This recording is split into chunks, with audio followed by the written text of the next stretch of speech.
할렐루야. 한 9개월 만에 다시 뵙는 것 같습니다. 이렇게 빨리 다시 뵐 줄을 기대하지 못했는데 얼마나 감사하고 기쁜지 모르겠습니다. 늘 파송해 주시고 후원해 주시고 또 기도로서 교통해 주시는 우리 모든 우리 동부 삼일교회 성도님들께 진심으로 감사를 드리고요.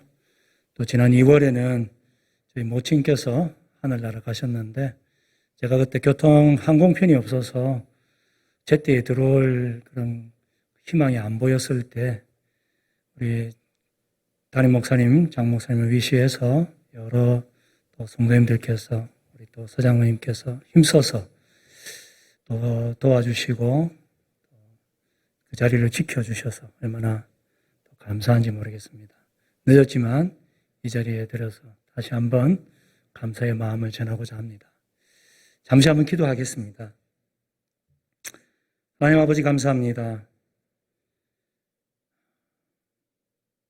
참 사랑의 빚을 너무나도 많이 지고 있는 우리 사랑하는 동부 삼일교회에 이렇게 또 다시 한번 주님의 나라 확장이 어떻게 이루어지고 있는지 또 하나님의 인도하심이 어떤 것인지 함께 나누기를 원합니다. 성령께서 도우시고 또 우리에게 함께 하시는 하나님의 놀라운 은혜를 함께 체험하는 귀한 시간 되게 해 주시옵소서. 종은 감추시고 오직 주님만 나타나게 하옵소서.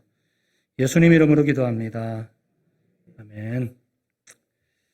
먼저 말씀을 나누기 이전에 제가 선교 보고를 드려야 될 것입니다. 주보에 나왔듯이 러시아 비자를 받기 위해 제가 들어왔습니다. 왜냐하면 사역지를 이제 키르기즈스탄에서 러시아 모스크바 쪽으로 옮기게 되었습니다. 좀 여러 가지 사연이 있었습니다.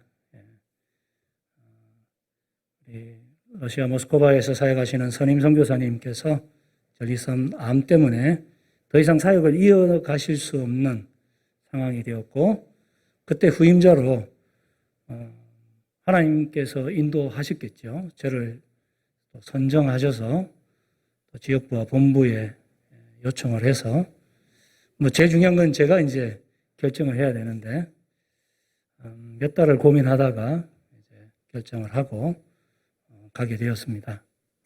먼저 그동안 벌써 10년이 됐습니다. 2012년도 제가 4월 15일에 키르기스 땅에 발을 내딛었는데요. 벌써 10년째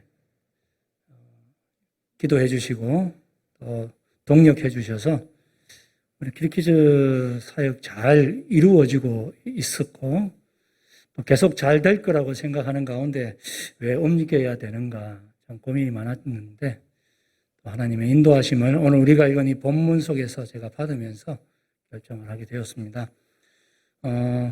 먼저 우리 가라쿨 신학교 영상을 한번 보여드리려고 합니다. 제가 있는 비스케크에서 한 410km 정도 떨어져 있는 이곳에 제가 한 달에 일주일 또는 2주일 정도 머물면서 아내와 함께 선교를 했던 곳입니다. 지난 7월 30일 날 졸업식이 있었는데요. 그 형제자매들이 상당히 어렵고 쉽지 않은 지역인 거 다들 알고 계실 겁니다. 무슬림들이 대부분이기 때문에 그 속에서 아주 극소수인 크리스찬으로 살아갈 뿐만 아니라 사역자로 헌신해서 이제 지금 첫 발을 내딛는데 참 잘 감당할 수 있었으면 참 좋겠습니다. 그 다음 제가 사역했던 우리 실로암 교회 모습을 한번 보이는데요. 그 중에 하나가 우리 청년들에게 많이 저희들이 신경을 썼었는데 어른들은 이제 살다 보면 또 다른 곳으로 가기도 하고 이걸 이해하잖아요. 근데 젊은 친구들은 참 못내 많이 아쉬워하고 또 눈물도 흘리고 왜 가세요? 가면 우리는 어떻게 해요? 그렇게 막 눈물을 흘릴 때 참 마음이 많이 아팠었습니다. 저희가 이제 키르기스탄을 떠나게 되면 저희 사역을 또 본부에서 또 러시아에서 사역하시던 또 다른 선교사님을 보내기로 또 저희하고 이제 다 기지에 와서 저희 사역지를 둘러보기도 하고 했습니다. 그래서 뭐 그분이 또 선교사도 저보다 더 오래 하셨고 또 뭐 여러 가지로 경험이 풍부하시기 때문에 새로 오시는 분이 잘 할 거야 아무리 말을 해줘도 그 친구들은 뭐 만나본 적이 없으니까 좀 아쉬워하고 좀 애통해하는 그 모습이 제일 눈에 좀 밟혔고요. 그런 가운데서도 제가 저를 불러주시는 또 목사님과 선교부의 방침에 제가 순종하게 됐던 것은 오늘 우리가 읽은 이 마태복음 8장 18절에서 28절의 내용이었습니다. 이 말씀은 제가 오래전에 한 선교사님 통해서 들었던 말씀인데 이 본문 속에서 참 제가 다시 한번 이 본문 말씀을 묵상하면서 하나님의 뜻이 또 이런 것일 수도 있겠구나 하는 생각을 가졌습니다. 마태복음 8장 18절을 보게 되면 예수께서 무리가 자기를 애워싸시는 것을 보시고 건너편으로 가기를 명하시니라 그렇게 기록하고 있습니다. 이 당시 정황을 살펴보면 마태복음 8장에 보면 1절에는 보니까 한 나병 환자를 예수님께서 고치시죠. 그리고 5절 이하에 보면 로마 백부장의 하인의 중풍병을 고치십니다. 그리고 14절 이하를 보면 베드로의 장모의 열병을 또 고치십니다. 이렇게 계속해서 환자들을 고쳐 나가시고 또 귀신 들린 자들을 쫓아내시는 이적들이 막 일어나니까 예수님의 인기가 어떻게 됐을까요? 굉장히 높아지죠. 그래서 예수님의 그 사역 가운데 18절에 무리가 에워쌀 정도 도저히 뭐 어디로 가고 싶어도 가시지 못할 정도로 많은 군중들이 주님께로 나오는 사역의 정말 절정에 이르는 정말 사역의 보람과 기쁨이 있는 그죠? 아무리 애를 쓰고 땀을 흘려도 아무도 알아주지 않을 때의 그 심정은 참 고독하고 외롭고 쓸쓸하지 않습니까? 근데 지금은 그런 장면이 아니잖아요. 수많은 군중이 주님을 애워싸고 예수님을 환호하고 찬양하고 경배하려고 하는 이때에 예수님께서는 제자들에게 말씀하십니다. 건너편으로 가자. 건너편으로 가자. 무리가 애워싼다는 것은 최고의 인기를 누리신다는 것이고 방금 말씀을 나눠드린 것처럼 계속해서 왕성하게 사역이 이루어져 가고 있는데 왜 주님은 건너편으로 가자고 하셨을까? 이 건너편으로 가자는 것은 지금의 인기와 평안을 버리고 새로운 곳으로 가자는 얘기죠. 그 새로운 곳은 어떤 곳일지 우리가 잘 알지 못합니다. 그런데 오늘 성경에는 보니까 이렇게 28절에 기록합니다. 또 예수께서 건너편 가다라 지방에 가시매 라고 말하고 있습니다. 이 가다라 지방은요, 마가복음 1장 5절에 보면 거라사라고 또 다른 명칭을 사용하고 있습니다. 해발 한 400m 정도 높이에 있는 곳이고요. 부산으로 따지면 동네 산성에 있는 마을, 거기가 한 400m 정도 높이가 되더라고요. 그쪽에 있는 특히 이방인들이 살고 있고 돼지를 칩니다. 유대인들은 돼지고기 먹지 않죠. 부정한 음식이기 때문에. 그래서 이방인들이 살고 돼지 음식을 먹기에 그 돼지를 키우는 유대인과 예수님을 따르는 사람들의 입장에서 볼 때는 전혀 하나님과 관계없는 저주받은 땅. 그것으로 예수님은 가자고 하셨고 제자들을 데리고 가시는 것을 성경은 기록하고 있습니다. 근데 그곳에 가서 많은 사람을 만나신 게 아니더라고요. 그곳에서 딱 2명을 만나고 2명을 구원하십니다.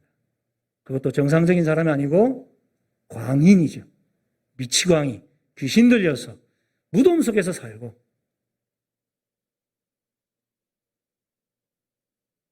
다른 본문에 보면 쇠사슬에 묶어놓으면 그것을 끊을 정도로 괴력을 가진 정상적이지 않은 그 두 사람의 영혼을 구원하기 위해서 그 많은 인기, 그 많은 영광, 그 많은 사람들을 버려두고 내팽개두고 건너편으로 가게 되시는 주님의 모습을 보면서 저는 이제 저 자신에게 생각했습니다. 왜 이제 10년쯤 되고 자리가 잡히고 성도들도 좋아하고 크게 그렇게 노력하지 않아도 이제 조금씩 굴려가려고 하는 이때에 왜 새로운 곳으로 가게 하시나. 그렇게 이제 고민하며 기도하는 가운데 이 말씀을 다시 한번 묵상하게 됐고, 그 건너편, 불편하고 새로운 분을 만나고 또 새롭게 시작해야 되는 그것으로 주님이 가기를 원하시는구나. 그래서 제가 순종을 했고 또 이제 모스크바로 가게 되었습니다. 우리가 인생의 전환점들이 좀 있지 않습니까? 저희 인생의 최고의 전환점은 이제 24살 때 그냥 모태신앙으로 자라다가 정말 살아계신 주님을 인격적으로 만났던 그게 이제 가장 큰 전환점이죠. 그냥 부모님 따라서 왔다 갔다 하는 신앙이 정말 스스로 주님의 살아계심을 경험하는 전환점. 이 번어게인의 역사. 그리고 제가 또 목회를 시작하게 되고 우리 동부삼일교회에서 10년을 같이 여러분과 함께 섬겼던 그 시기가 참 저희 인생의 또 다른 전환점이었고요. 그리고 10년 전 또 선교사로 출발하게 된 또 전환점. 그리고 또 10년이 지나서 이제 또 러시아 모스크바로 가게 되는 전환점. 그래서 이 바뀔 때마다 사실 쉽지 않거든요. 제가 10년 동안 살았으니까 짐이 얼마나 많겠습니까? 이 세간살이 가져갈 것, 또 새로 오실 분 남겨둘 거, 주변에 필요하신 분들 나눠줄 거 정리하는데, 머리가 아프더라고요. 저희도 한국에 들어오기 전까지 그냥 머리가 지끈지끈하면서, 뭐 한다고 내가 이거 오케이 해가지고, 이 고생을 또 하고 있나. 뭐든지 또 새롭게 시작한다는 게 쉽지 않은데, 근데 이렇게 바뀔 때에 우리에게 필요한 게 있습니다. 그것은 바로 선한 동기여야 한다는 것입니다. 나에게 유익하니까, 나에게 더 잘 될 것이니까 어떤 자기중심적인 인본주의적인 그런 동기가 아니고 정말 주님 중심으로, 복음 중심으로 나는 불편하지만 하나님이 원하시니까 내가 이 길을 가겠습니다. 그게 바로 19절에 나와 있는 것 같습니다. 예수님께서 자기 무리를 에워쌌을 때 19절에 한 서기관이 나와 예수께 말씀하되 선생이 어디로 가든지 저는 당신을 쫓겠습니다. 그렇게 말하거든요. 인기가 많으니까 예수님이 제자 되겠다는 사람이 한두 명이었겠습니까? 그때 예수님께서 그 친구에게 뭐라고 말씀하십니까? 20절에 여우도 굴이 있고 공중에 나는 저 새도 집이 있지만 나는 머리 둘 곳조차 없다. 네가 어떤 생각을 가지고 나를 쫓아오려고 하는 제자가 되겠다는 건지 모르겠지만 그거 다 버려야 된다. 나 따라오면 영광을 얻고 부귀를 얻고 그거 생각하면 안 된다. 순수한 동기, 선한 동기를 가지고 나를 따라야 된다는 말씀을 하고 계시죠. 우리가 때로는 예수를 믿기 때문에 얻는 부수적인 복들이 더 크게 생각하고 쫓아다닐 때가 많습니다. 우리가 헌금을 드림으로 인해서 정말 감사함으로 내 모든 것 주님께 드립니다는 심정으로 헌금을 할 때도 있지만 어떤 때는 어떤 투자하는 것처럼 내가 이 헌금 드리면 주님께서 더 복을 주시겠지. 이 어려움 해결해 주시겠지. 이런 마음으로 드릴 때도 있거든요. 저도 그럴 때가 있습니다. 저도 그럴 그렇게 기도할 때도 있고요. 우리가 늘 잊지 말아야 됩니다. 주님을 따를 때 우리는 선한 동기로 쫓아가야 된다. 또한 두 번째로는 우선순위를 잘 준비해야 한다는 것입니다. 21절에 보면 또 다른 케이스가 나오고 있습니다. 제사 중 또 하나가 가로되 주여 나로 먼저 가서 부친을 장사하게 허락하십시오. 아버지가 돌아가셨다는데 장사 지내는 것 당연한 거 아니겠습니까? 부모님의 마지막 모습을 잘 지켜드리는 게 중요한 거잖아요. 그런데 예수님께서 우리의 이 상식을 벗어나는 말씀을 하고 계십니다. 22절에 예수께서 가라사대 죽은 자들로 저희 죽은 자를 장사하게 하고 너는 나를 따르라. 예수님께서 항상 이렇게 말씀하지는 않으셨을 겁니다. 특별한 케이스이기 때문에 성경은 이렇게 기록해서 우리에게 가르쳐 주시는 거죠. 그럼 여기서 말씀하시는 건 뭡니까? 우선순위가 있다는 거죠. 정말 사람에게 있어서 부모님 장례만큼 중요한 일이 어디 있겠습니까? 그거 안 하면 불효자죠. 모든 사람이 손가락질할 그런 아주 비윤리적인 사람이죠. 그럼에도 불구하고 예수님께서는 그거 버려두고 너는 나를 따라야 돼. 이 말은 주님을 따르는 것이 그 어떤 일보다 우선되다는 얘기죠. 가장 중요하다는 얘기죠. 하지 말라는 얘기가 아니라 우선순위를 모든 우리 그리스도인들에게 가르쳐 주고자 하는 주님의 메시지라고 생각합니다. 그래서 저는 다시 한번 제가 또 다른 전환점을 맞으면서 그래, 내가 새로운 사역지에서 정말 선한 동기로 가야지. 이걸 가지고 저의 화려한 뭘 더 쌓으려고 한다? 더 높이려고, 더 존경받고, 더 이름 낸다? 절대 그런 생각을 가지면 안 돼. 그렇게 스스로 생각을 했고, 또 주님을 따르는 것만큼 우선적인 게 없다. 라고 하는 사실을 다시 한번 생각하면서 모스크바로 가게 되었습니다. 우리 성도님들께서도 주님이 언제든지 건너편으로 가라. 내 의지가 아니잖아요. 강제적으로 환경이나 여러 가지 이유로 그렇게 하실 수 있습니다. 그때에 이런 마음으로 순종하실 때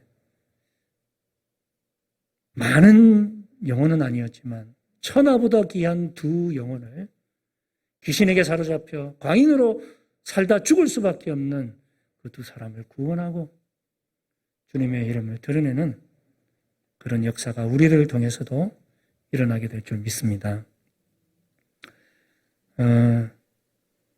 제가 이제 가게 될 모스크바에 대해서 잠깐 소개를 하려고 합니다. 저도 두 번밖에 가보지 않았기 때문에 이곳의 상황과 형편을 잘 모릅니다. 그렇지만 이 러시아 모스크바가 굉장히 우리 교단 선교부에서 중요하게 생각하는 지역입니다. 작년 2020년 10월경에 거제교회에서 이제 유럽 관문도시 고신교회 설립 준비 모임이라는 걸 가졌습니다. 이유는 유럽의 관문도시들에 우리 개혁신앙을 가진 고신교회를 세워서 그곳에 와 있는 많은 난민들 그리고 이주 노동자들을 구원해야 된다. 요즘은 여러분 아시는 것처럼 디아스포라 시대잖아요. 사람이 한 땅에만 살지 않지 않습니까? 우리 한국에도 제가 알기로는 거의 300만 이상의 그 이주민 노동자들이 와 있잖아요. 그래서 이 모스크바에도 약 450만 명 정도의 외국 노동자들이 와서 일을 하고 있습니다. 그래서 허드렛 일, 힘든 일, 고통스러운 일들은 이분들이 다 하죠. 그 중에 우리 키르기즈 사람들이 70만 명이 포함되어 있습니다. 그리고 따직스탄 같은 경우에는 100만 명, 우즈벡에서도 한 100만 명. 그래서 중앙아시아에 한 450만 인구가 이 모스크바 인근에서 일을 하고 살아가고 있는데 아시는 것처럼 이 중앙아시아 5개국은 다 무슬림들입니다. 하나님을 알지 못하고 자기 고향에서 살면 도저히 예수를 믿을 가망이 보이지 않는, 가능성이 없는. 그래서 저희는 그 땅에 오는 또 그런 디아스포라 사역을 해서 이주민 노동자들을 섬기고자 하는 그런 마음을 가지고 있습니다. 제가 사역하게 될 모스크바 장로교회를 모습을 보여드리겠습니다. 이쁘지요? 예, 아담합니다. 2층 건물로 되어 있고요. 성도들이 지금 현재는 한 40명 정도 모여서 예배를 드리고 있습니다. 한 1년 반 전 코로나 이전에는 조금 더 모였다고는 합니다만은 지금은 이제 우리 한국 분들은 다들 조심하거든요. 근데 러시아 사람들, 우리 중앙아시아 사람들은 조심 1도 안 합니다. 마스크 안 씁니다. 예. 저희 교회 신랑교회에서도요, 마스크 쓴 사람은 3사람, 아내와 저 딸. 예. 저희 딸은 이제 한 할머니, 우리 교회 이제 유바라고 하는 할머니하고도 싸웠습니다. 마스크를 안 쓰길래 막 씌워줬어. 막 화를 내는 거예요. 나 이미 작년에 다 아팠어. 아파서 안 아파, 이제. 그러면서 막 얼마나 화를 내는지. 우리 한국 사람들만큼 정부의 지침에 따르는 민족이 없는 것 같아요. 예, 이분들은 참, 어떻게 보면 말을 잘 안 듣기도 하지만 자유롭게 살죠. 이곳에 이제 이 모스크바 장로교회가 한 30년 전에 세워졌습니다. 1990년이니까 31년 전이네요. 황상호 선교사님이라고 우리 고신 선교사님이 한소 수교가 되기 전에 제일 먼저 선교사 중에서는 첫 번째로 들어가셔서 이제 교회를 개척하셨는데 그때 이제 고려인들이 막 몰려들었습니다. 같은 동포니까. 그래서 고려인 중심으로 교회를 시작하게 되었고 그러면서 자연히 러시아 사람들도 하나 둘 같은 러시아어를 쓰니까 모이게 되었고 그러다가 이제 91년도에 이제 수교가 되면서 대사관도 들어오고 그다음에 현대자동차 여러 기업들이 조금씩 들어오기 시작하면서 한국인들이 이제 교회가 있으니까 한국 선교사님이 있는 그래서 그곳에 모여서 예배를 드리기 시작해서 지금 이제 한 건물 안에 2교회가 존재합니다. 제가 가서 맡게 될 교회는 우리 한인교회고요. 지금 고려인 중심으로 된 러시아 교회는 10년 전에 우리 고려인 목사님을 담임으로 세워가지고 그분이 목회를 잘 할 수 있도록 그렇게 되어 있더라고요. 그래서 이제 제가 가서 한인 사역을 하고 또한 앞에 말씀드린 것처럼 디아스포라, 그래서 키르기즈를 중심으로 중앙아시아에서 온 사람들을 섬기려고 이제 계획하고 있습니다. 그래서 이 교회가 이제 한때는 굉장히 많이 모였었더라고요. 200명까지도. 근데 지금은 이제 교세가 많이 줄었고요. 그렇지만 그럼에도 불구하고 우리 현지인들보다는 우리 한국 사람들이 재정적 상황이 낫잖아요. 그래서 헌금을 좀 더 많이 하셔서 지금 10개의 교회를 돕고 있습니다. 이렇게 한 20여 명 모이는 교회도 있고 한 가정만 이렇게 모이는 교회들도 있고요. 이렇게 한 10개의 교회를 모스크바뿐만 아니라 러시아 전역의 교회들을 돕고 있습니다. 많이 도와주지는 못하지만 한 가정에 한 10만 원씩 정도 그렇게 돕고 있습니다. 그리고 1년에 한 번씩 현지 목회자들을 불러서 위로해드리는 그런 일들을 했었더라고요. 그래서 저도 앞으로 가서 재정 상황이 어떤지는 모르겠지만 또 이렇게 쉽지 않은 상황 속에서 목회하는 분들에게 위로해주는 시간을 가지려고 합니다. 러시아는 이슬람권은 아닙니다. 그렇지만 전도하기가 어렵습니다. 처음에 좋았어요. 2000년대 중반까지만 해도 괜찮았습니다. 그런데 종교법이 개정이 됐습니다. 러시아 사람들의 자기들의 종교라고 생각하는 것은 러시아 정교회입니다. 러시아 정교회. 교회 역사를 좀 말씀드리기는 어렵지만 서방교회라고 하면 로마에 있는 로만 가톨릭이 서방교회의 중심이고요.